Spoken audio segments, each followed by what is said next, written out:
Do it. All right. Safety and Cybersecurity at Home Community Webinar Series Part 1, where we're going to introduce you to what safety and cybersecurity is at home. We'll also introduce you to the S2Me tool, a tool that we've made to make cybersecurity at home and safety that much easier and better for you. So thanks for joining us, and we'll get going. So first, just the introduction. One of my nicknames is the truth, so I usually start with things like this, and so we'll start with some truth. Truth number one: nobody is responsible for your safety and cybersecurity more than you. It's not your ISP, it's not your friends, it's not your government, you're not your IT department, and certainly not the businesses you do business with. The inside story on a lot of this is businesses want to give you the impression that they care about your cybersecurity, they care about your privacy just enough to where you'll keep doing business with them. Ultimately, it comes down to you. So you have to take responsibility if you really want to take care of yourself. So again, we're glad you joined us for our Safety and Cybersecurity at Home 101 webinar series. I think you're going to find a lot of value in this. This is a 5-part series. Today is Monday. This is part 1. And through the rest of the week, we'll get through the other 4 parts. We're really going to focus on the nitty-gritty of things. In the introduction, we're just going to talk primarily about why you need to care so much, why this thing really is something you need to pay attention to. So another truth: you will not be sold anything here. We really have nothing to sell you. I know a lot of the webinars that are going on now have something that they want to sell. In this case, it's all free. The S2Me tool that we created in 2019, we make available for free. It's always going to be free. So you can let your guard down a little bit. There's not going to be a sales slant to this where a bait and switch. We're going to take the email that you use to sign up and market the crap out of your mailbox. None of that stuff is going to happen. This is really just for you and for your family. It's because we care. And I guess the motivation at the end of the day with everything, us security people do, what we do, what motivates me and what motivates, our organization is we hate seeing people being taken advantage of. So anything we can do to reduce the chances of that happening to you, all the better. So this is part 1. These are the 2 topics we're going to cover in this session. We're going to cover safety and cybersecurity issues at home. What are the issues? You may not be aware of some of them. Some of them you may be acutely aware of, but we'll go through those regardless. And then at the end of this webinar, we're also going to introduce you to the S2Me tool. It's a tool that's free that we're going to ask you to, as homework, we're going to ask you to go and create your own account so that you can get down the path of doing safety and cybersecurity better. All sessions are recorded and live streamed. We live stream these to Facebook or YouTube. But if you miss a session or 2 or 3 or all of them and you want to go back later, just email us at info@securitystudio.com. We'll get you a copy. Where these will be posted, they'll be posted on our Facebook page if you're following us there. They'll also be posted on our YouTube page if you follow us there. There are 4 more parts to the series, just to give you a heads up of what's to come after today. Part 2, we'll talk about starting with the S2Me, getting into the tool itself. There are topics. There are 10 topics in the S2Me tool. We're going to cover 3 in the first, session where we're in the S2Me, part 2. We're going to talk about household desktop and laptop use. There are still more desktops in the world than you'd think, and certainly more laptops. Safe practices for internet use when you're doing things like shopping, doing things like checking email online. What are some of the safe practices? We'll get into that. Choosing and protecting authentication. Most of us don't like passwords, but they're very important. How do we protect those passwords, make sure that nobody else knows them, protect the accounts behind them? That's all topic 3. Then the next day in part 3, we'll talk about securing your mobile devices, things like iPads, iPhones, Androids, things like that. What do you need to do to secure those? Securing Wi-Fi. If you run a Wi-Fi network, which chances are, if you're in the United States, you are, how do you secure that? How do you use it properly? And then your secure gateway. Some people call these firewalls, but really it's the ingress egress point. So it separates your internal, your home network from the untrusted networks. In most cases, the internet. That's topic 6. That's all coming on Wednesday. On Thursday, we'll get into topics 7, 8, and 9, the backing up your data. The Internet of Things. This is probably the fastest growing market in technology at home is things like Alexa, things like Nest, your smart thermostats, all those things. So what are the best practices? How are you supposed to protect those things? And then your physical security. We don't want to think that safety and cybersecurity are only technical things. We have a saying that it doesn't really matter how good your firewall works if I can come and steal your server or come steal your laptop. Then the last day, on Friday, we'll finish everything up. We'll get to the last topic, which is breach and incident response. The way security works, it's all about managing risk. We're going to go through what risk is in this session, but it's not about eliminating risk. So no matter what you do at home, there's still the risk that something bad might happen. And when something bad happens, would you know it? And would you be able to respond to it? Most people don't have an incident response plan at home. Most people don't know who to call, who they can trust. We're going to cover all that on Friday. We'll also review the S2Me results. As we've walked through the S2Me together, you will have your S2Me results. We'll talk about how to use those going forward. The point here is not just to do an assessment and then forget about it. The point here is to build good information security, good safety, good cybersecurity habits. In order for us to do that, we have to make this consistent. It just becomes part of your life, which is great because your family benefits from that.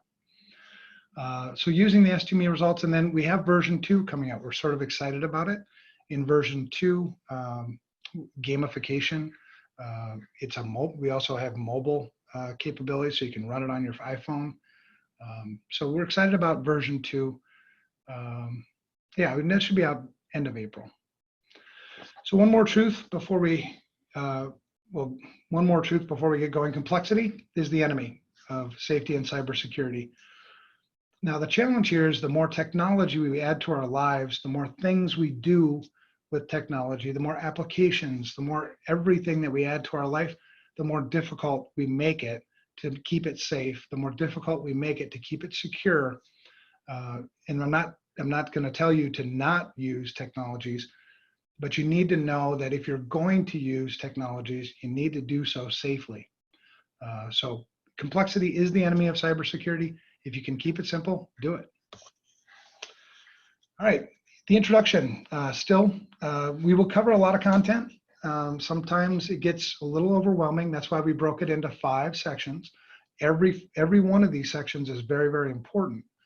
So don't think one is more important than the other, but we're going to cover a lot of things. The goal is for you to build good habits. So that's going to mean that you need to learn some things. You need to apply some things. You need to be consistent. We're here to help you all along the way. We're not going anywhere. We'll continue to update the S2Me. We'll continue to take your feedback. We'll continue to point you in the right direction. So we're sort of your partner all along the way.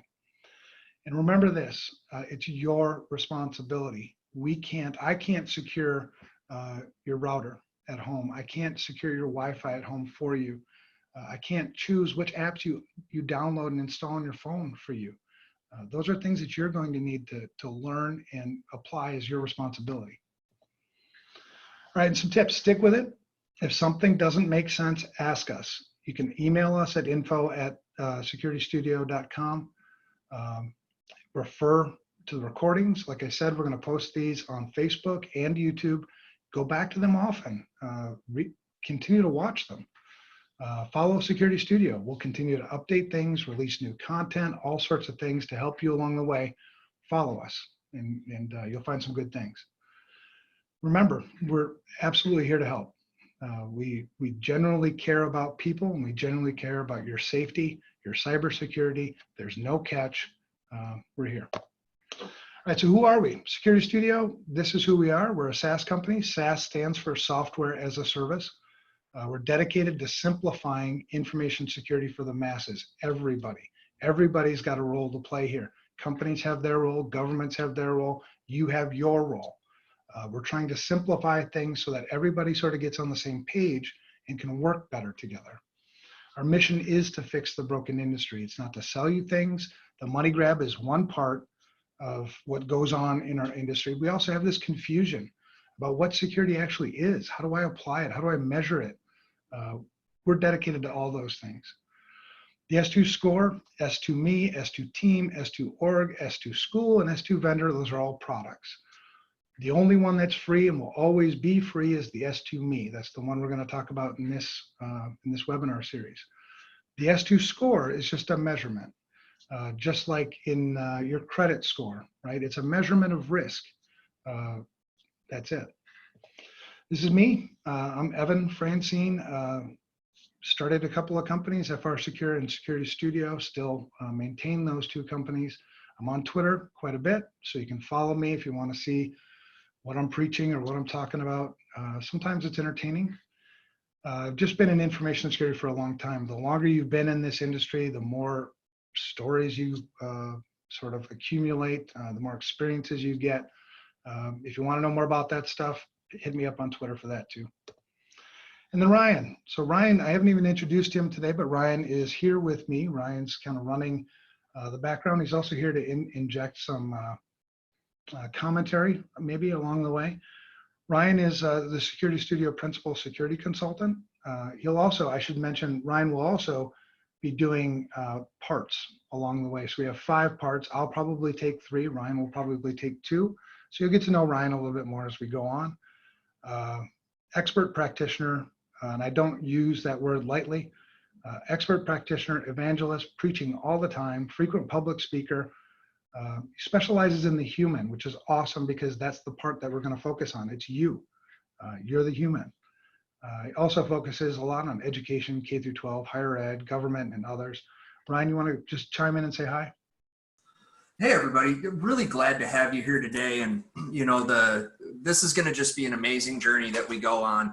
And hopefully at the end of this, all of you have new techniques and new ways to keep yourself and your family safe at home. So really glad to have you guys all listening in today. All right, thanks, Ryan.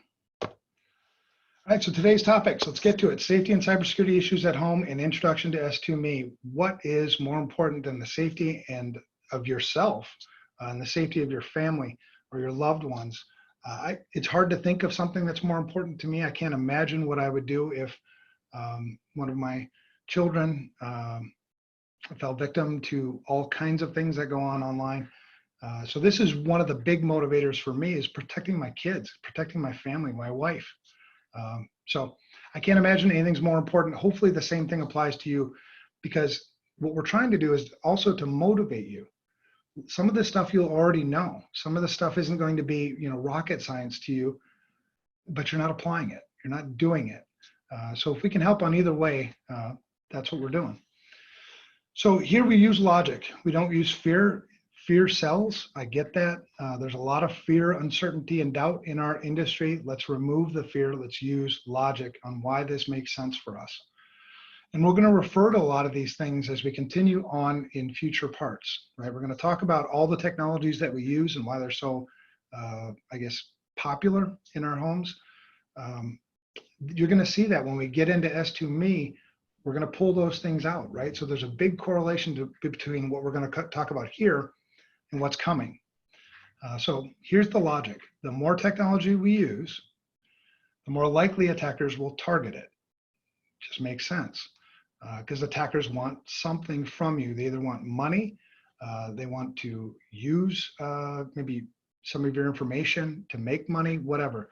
They're going to target you if you're using technology, and the more technology you use, the more you're going to get targeted. That's just the way it works. So we call the attackers, those are the threats. They're a threat to you. If we don't use technology safely, So we'll go through what is using technology safely, because one is the technology itself, but then the second part is, am I using it safely? Where I'm not using it safely, those are vulnerabilities, they're weaknesses. If I'm using something really safely and I've buttoned everything down, there's no weakness, or there's less weakness, which means there's less vulnerability. That means there's less things that an attacker can exploit. So, and we're going to wrap this all around, but like I said earlier, stick with me and it'll all make sense. So the more likely the attackers will succeed. If I have more vulnerabilities and there are more threats, then there's a better likelihood that an attacker is going to get something from me or from one of my family members. And that's risk, right? So threats, vulnerabilities, and risk. This is the equation in a general sense. Threats plus vulnerabilities equal risk. So if you increase threats or increase vulnerabilities, you're going to equal more risk. Risk to what? Risk to your family's well-being, could be financial well-being, could be mental well-being, all types of things that attackers don't put anything past what goes on the internet. Some of the darkest of the dark happens on the internet, and we're trying to keep that away from you. So that's the risk. So conclusions, what does that all mean? More technology equals more threats and probably more risk. More unsafe use, that's going to equal more vulnerability and probably also more risk. So two choices that you're left with. Either use less technology, that's probably not going to happen. You see the sales on Amazon just like I do. So that's one option. The second option is I could use technology safer. And that's absolutely our goal. If you're going to use technology, use it safer. All right, so again, stick with me. Focus on what you can control. I know if you're at all like me, sometimes my mind goes a little outside of the box. And I start thinking about, well, what about at this, company XYZ that I do business with? How do I protect that information? How do I protect the information that the government controls and all this other stuff? That's not the focus. You can start going there once you understand yourself better. That's the point. So focus on what you can control first. You can control which technologies you use and how you use them. You can't control the attackers. So don't focus on the attackers, focus on you. All right, so which technologies are you using? We're just going to go general here. If you're like most Americans, these are the things that you're using. Number one, you're using the internet more than ever. And here's some statistics to justify what it is that I'm telling you. You don't want to necessarily believe everything I tell you just at face value, but here's the stats. 100% of 18 to 29-year-olds are using the internet. Even older generations now, 65 and older, 73, almost 3/4 of them are also using the internet. It's everybody almost is using the internet. So a lot of people, we know that a lot of people use the internet, but how much? How much are they using the internet? Well, on average, 6.5 hours a day online. For every second of the day, 88,555 gigabytes of internet traffic. You may not know what a gigabyte is. That's okay. It's a lot. So there's a lot of data going on the internet being transferred from computer to computer and what have you. It's a ton of data. So that 6.5 hours a day, that ends up being 2,372.5 hours per year, the average internet user. If you work a 40-hour work week, that's 2,080 hours. So it's at least that and more just spent online. And that's average. So even kids and people that don't work, that's still the average. Not necessarily a bad thing, for sure. These are just facts, right? Using technology by itself is not a bad thing. It's how you use it. And we're going to apply that later. So another thing we know that we use mobile devices more than ever. I'm part of the generation that grew up without a mobile device. I'm part of the generation that remembers putting a dime even in a payphone on a corner. Things have changed. We're using mobile devices more than ever. Sales are wild. And here's some stats to prove it. So today, or the last stats I could find, 4.18 billion mobile internet users. That's a lot of users. Smartphone users spend an average of 3 hours and 49 minutes a day on their mobile devices. Excuse me. And I think that's low. I look at I look at myself, I look at my wife, I look at my friends. I think they're all using their mobile devices more than 3 hours and 49 minutes, but maybe that is the average. Well, I would say, Evan, I would say, especially now in the current atmosphere of, being at home on shelter in place orders or stay at home orders. I know my mobile phone use has skyrocketed because now it's work and entertainment, and I'm using it to fill time that I didn't fill, that I filled before with other, communal activities. So Yeah. it's really important to focus in on that and make sure that you're, keeping an eye on that use and that you're using it safely. Absolutely. Yeah, very good point. That number is probably, I think we've exceeded that. And I think, Brian just gave us some good justifications for that. Millions of apps, millions and millions of apps, 2.5 million in the Google Play Store itself, almost 2 million in Apple, Windows Store and the Amazon App Store, all wildly popular. And this is how popular it is. In fact, we've got 204 billion mobile app downloads last year. Most of this is single use. So most people download an app, use it once, and forget about it. It might sit on the phone or the mobile device for a long period of time, or they'll just delete it. But 204 billion mobile app downloads is very, very popular. Another thing we know, IoT devices are everywhere in our homes. And these numbers sort of surprised me. I'm not much of an IoT user. I do have some IoT devices in my own house. But I try to get away from technology a little bit when I'm at home. For those of you who don't know what IoT is, it's Internet of Things. It's any kind of thing that you hook up that has connectivity to the internet. It could be things like, smart homes, smart TVs. You can't buy a dumb TV anymore. All the TVs have some functionality that's calling out to the internet. Smart thermometers, connected kitchens, smart speakers like Alexa, Google Home. Those are all IoT devices. Arlo, excuse me, what's the word I'm looking for? Cameras. There you go. Those are also IoT devices. They connect to something, and usually the internet.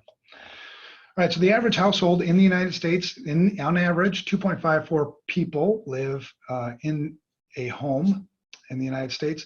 They use on average more than 20 IoT devices per household. That's huge.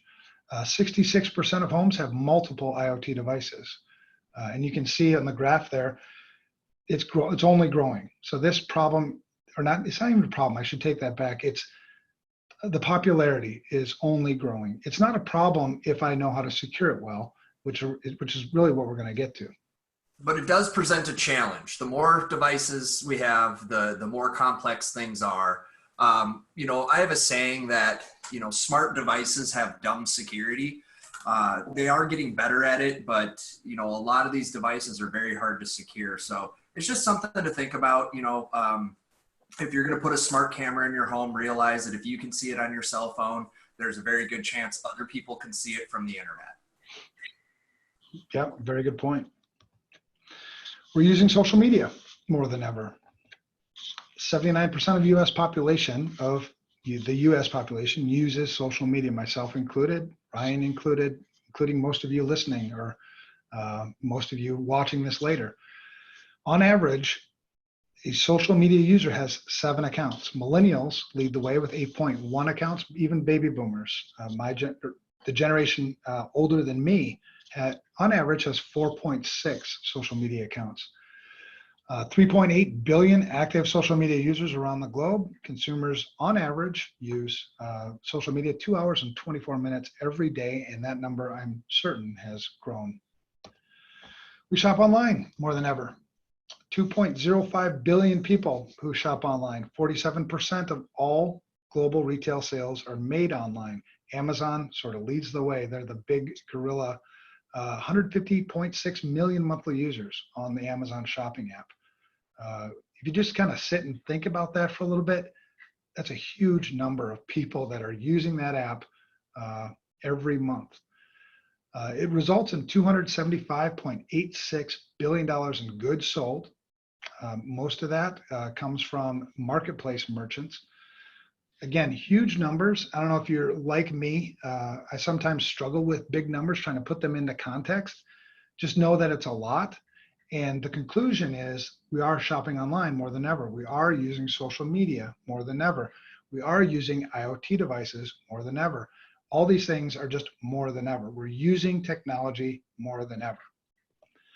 Our kids are online, certainly more than ever. American 8 to 12-year-olds spend 4 hours and 44 minutes of screen time. Some of that includes homework time, but the next one doesn't. Teens, on average, spend 7 hours and 22 minutes online, not including homework. So that's free time at home. That's free time on weekends. Maybe it's during school even. They're doing other things. 7 hours and 22 minutes is a big number. The average time kids spend watching online videos, just online videos alone, has doubled in 4 years. And when we get to what apps people are using, you'll see that online videos is just one of the many apps that kids, teens, are using on their mobile devices or using on computers, what have you.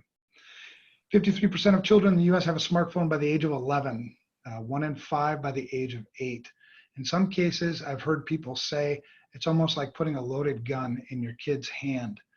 You're inviting all the dark, if you haven't secured it well, which is really important for us to do that, if you haven't secured it well, you're inviting all the dark stuff that happens on the internet right into your kid's bedroom, right into your kid's back pocket.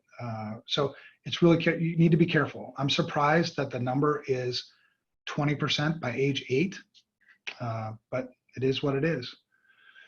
Most popular apps for teens: YouTube, Snapchat, Instagram, TikTok, WhatsApp, Kik, Discord, House Party, Ask.fm, Visco. There's many more. If you have kids, if you have kids in this age group and they have a mobile device, every one of these apps should ring a bell with you. You should have heard it before. You should have done some research on it before. We're going to talk about how to do that later. Just using the stuff, again, isn't bad. It's how you use it that becomes the bad. We have a lot of passwords, for sure. On average, the average person has 70 to 80 passwords. That's a lot of passwords. Most Americans have accounts that don't even know they have. They're abandoned accounts, but they're still using the same passwords potentially on newer accounts. So there's risk there. Again, having 70, 80 passwords isn't a bad thing necessarily. We have a lot of home networks. All of us, most of us have home networks. 110 million households with broadband connectivity.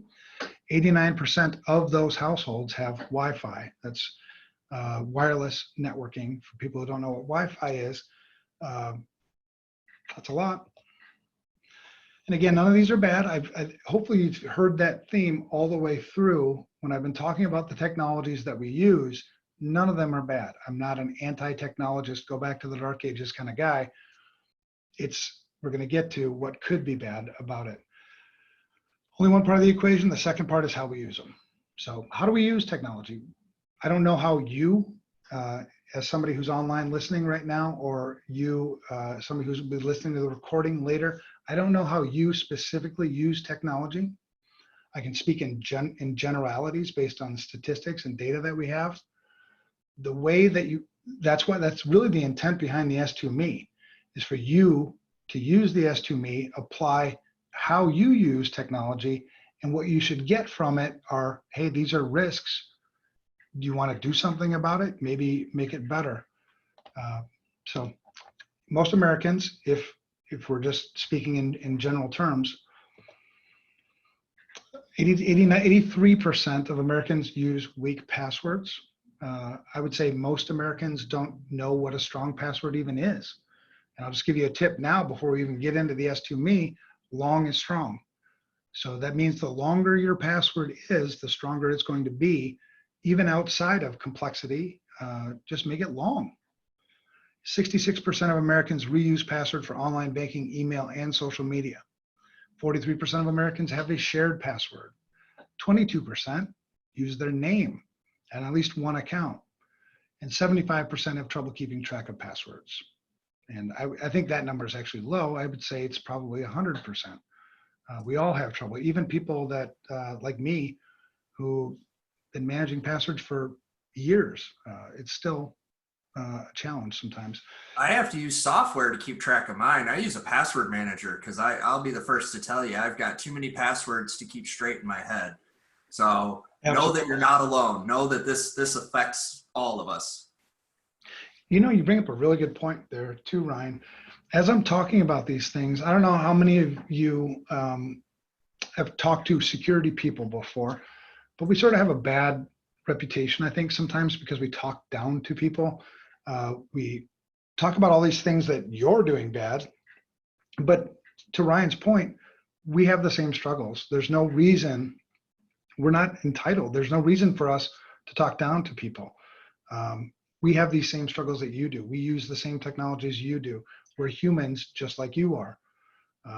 So just want to make that a point that that's why we're all in this together. I want us to be approachable by you so that you can get the help that you need to secure yourself, and vice versa. When you're using tools that we create, tell us what you like and what you don't like. We don't have all the answers.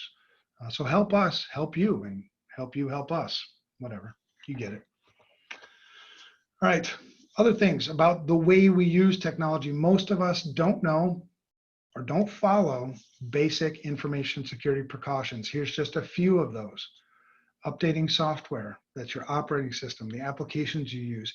Every bit of software made anywhere needs updates. That's just the way it works. Changing default configurations, checking websites before you start doing things with the website, checking emails before you start doing things with emails.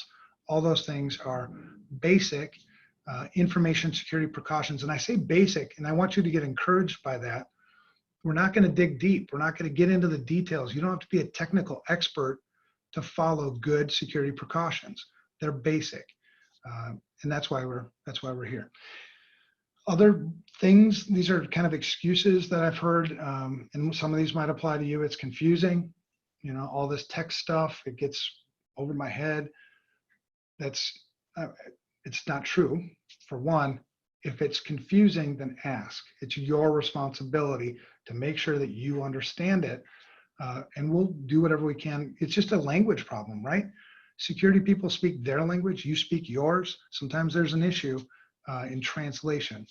That's fine. It doesn't mean one's better than the other. It's just, that's how it is. Some people don't like to do work. I don't want to have to learn how to log into my router and do whatever I do. That's a bad excuse. It's a poor excuse. The one that's probably the most common, it's never going to happen to me. Again, it is going to happen to you. It's a matter of time.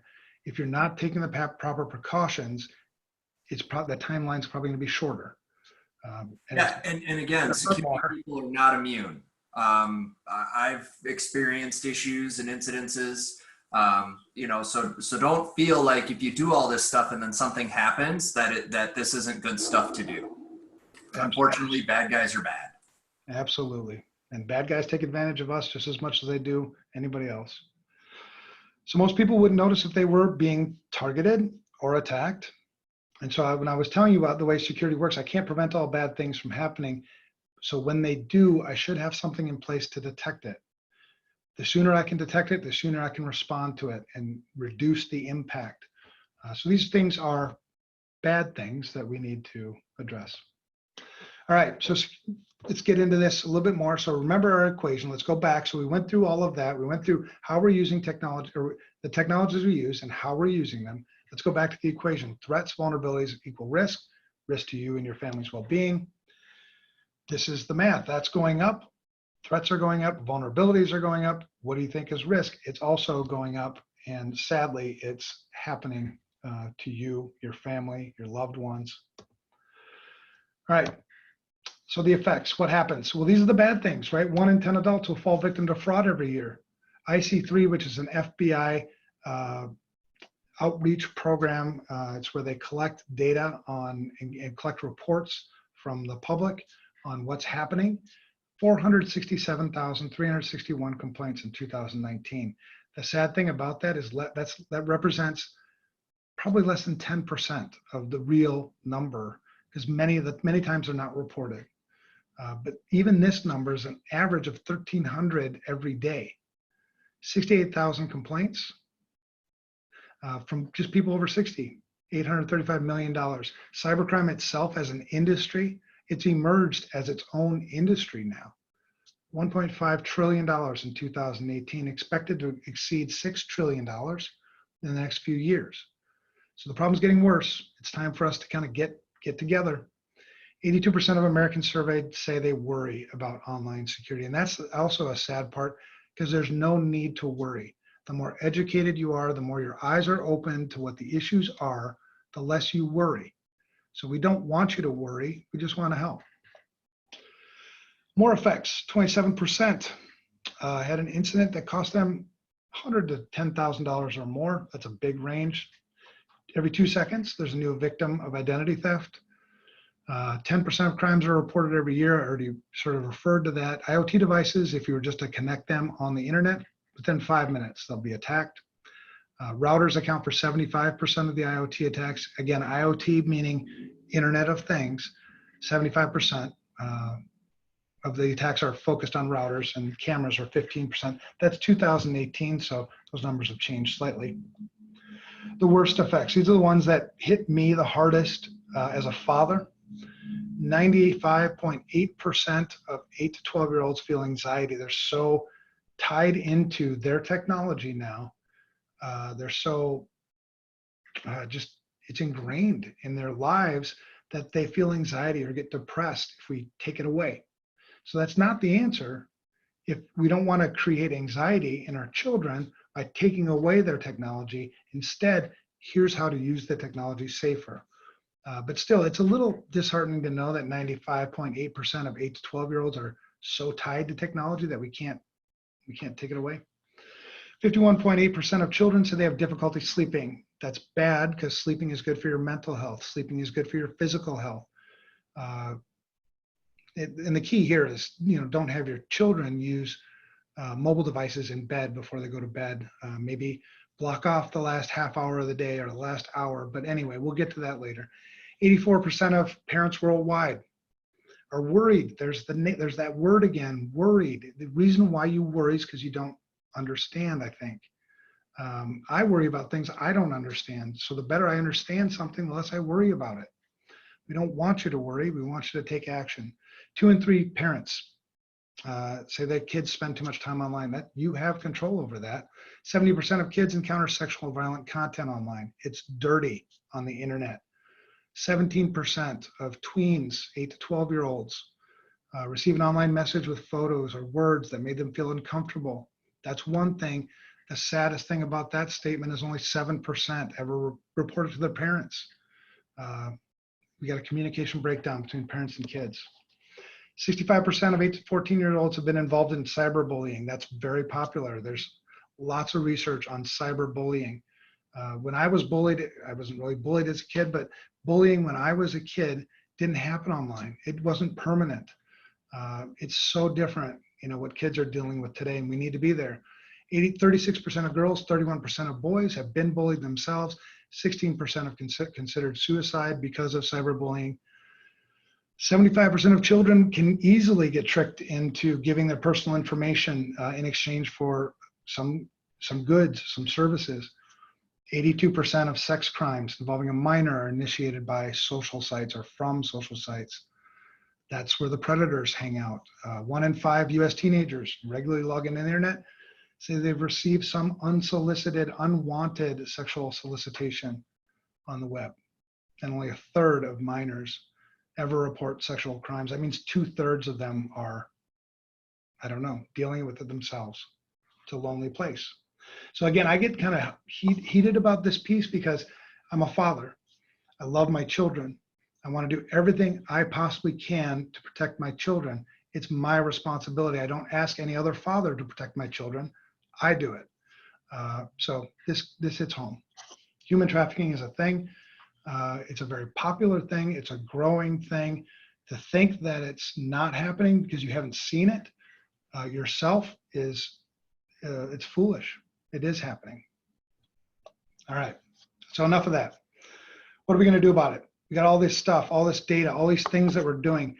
We're going to simplify it. You know, I told you early on that SecurityStudio is here to simplify things for ourselves. I like simple. Simple's easier for me to manage. And I think you'll appreciate it too. And we also need to educate. You educate us, we educate you. It's a community that we're building.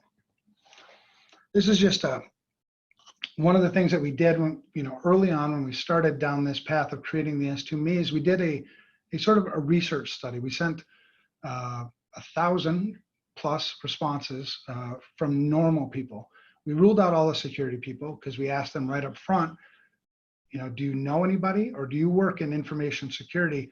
And if they answered yes to that, then they were disqualified from the survey. We asked a series of yes, no, true, false questions. The only open-ended question that we asked was, what can information security people do? People like me, people like Ryan, what can we do to make your life better? And then we made a word map out of the raw data, and this is what emerged. The biggest word, the most common word was simple, which is awesome because that's what we did. Make it simple for you, make it simple for us, everybody. All right. So, ta-da, we're going to introduce you to the S2Me, which is a very simple tool, not super sexy yet, but version 2 comes at the end of April. It's a little sexier then, but it's basic, right? We developed it in 2019, so it was before the whole COVID thing happened. It's not like we were predicting that everybody was going to start working from home more, nothing like that. It came from the fact that we really do love people and we want to help them. So we developed it in 2019, developed to help people learn, understand, and apply the basics. If you just learn and understand and never apply it, you're still in the same boat. You have to do all of these. Simple, easy to use, and free. Always free, always will be free. Anyone can access the S2Me at any time. That's the URL, https://s2me.io. Go there now and create an account. That's actually what your homework is. So for all of you online listening, before you come tomorrow, you should have created your own S2Me account. If you haven't, we're going to ask you again to create your S2Me account. It's your account for you. It's only going to benefit you. Should take you less than 2 minutes. I'm going to walk you through that quick and then we'll wrap this up. So number one, go to that URL, https://s2me.io. That's just what you put in your browser window. You'll see this page here. On the top right, you'll see the sign up button. That's what you want to click. That'll lead you to the next. Well, I'm sorry. So sign up, top right, click that. That'll bring you to this page. In this page, you'll see we have a why do we ask you to register. It's important for you to know that. Some people will just register for anything and just type in, create a new account. We want to sort of stop that. We want you to know why we're building the account. Transparency is really important. So 2 reasons why we're asking you to build the account or create your own account. Security habits, that was our goal. That's going to take time. That means we're going to need to build a relationship together.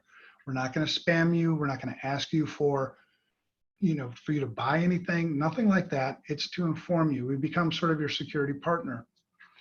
You can always opt out of that as well. The second thing is things change. Things change constantly. So as soon as you've done your assessment, it's changed. The world has changed. So that's why, even then, if you don't want to do it for those, for whatever reason, use a temporary one. We even give you a link to 10-minute email. So you can go create a fake email and register with bogus data. It doesn't really matter. We're not tracking that. So then complete the required information field after you've read, that why do we ask you to register? First name, last name, email. You don't need to worry about the promo code. The only reason why we have the promo code is some organizations give this to their employees as an employee benefit. Then they get a promo code, and then what the organization gets is just averages and aggregate data so that they can train their employees better. That's all the promo code is for. If you don't have one, just leave it blank. Then you can check whether you want to enable 2-factor SMS authentication or not. I don't want to assume that everybody knows what that means. This is what 2-factor authentication is. There are 3 factors to authentication. It's something you know, something you have, and something you are. Those are the three factors. An example of something you know, password, PIN number, those are things you know. Something you have, a mobile device, a smart card, phone, a mobile phone, those are all something you have. And then something you are would be like a fingerprint, facial recognition. These are ways to authenticate or prove to a system that you are who you claim you are. Two-factor authentication just means using two of the three factors together. So every time you go to the ATM machine, you're doing two-factor authentication without even really knowing it. You have the card that you have to put into the machine, and then you have to use the PIN to type into the machine to authenticate. That's something you have and something you know. Same thing here. The two things that you'll need is something you know, so you'll need to create a password, and then the something you have will be your mobile phone. That's where the system will send you a text, and you'll get a 6-digit code that you'll enter into the next screen. That's all it is. We recommend that you do use two-factor authentication. If you don't want to, it's your call, but that's what it is. After you've done all that, click the register button, or if you're like me, you might want to read the terms of service and privacy policy. Again, in full transparency, they're right there. You can certainly go and take a look. All right, and that's it. So just to recap really quick what we went through, what are the safety and cybersecurity issues that you need to deal with at home that are your responsibility? And then we just went into how to create an S2Me account. If you want to go ahead and fill out everything in the S2Me assessment, that's your prerogative.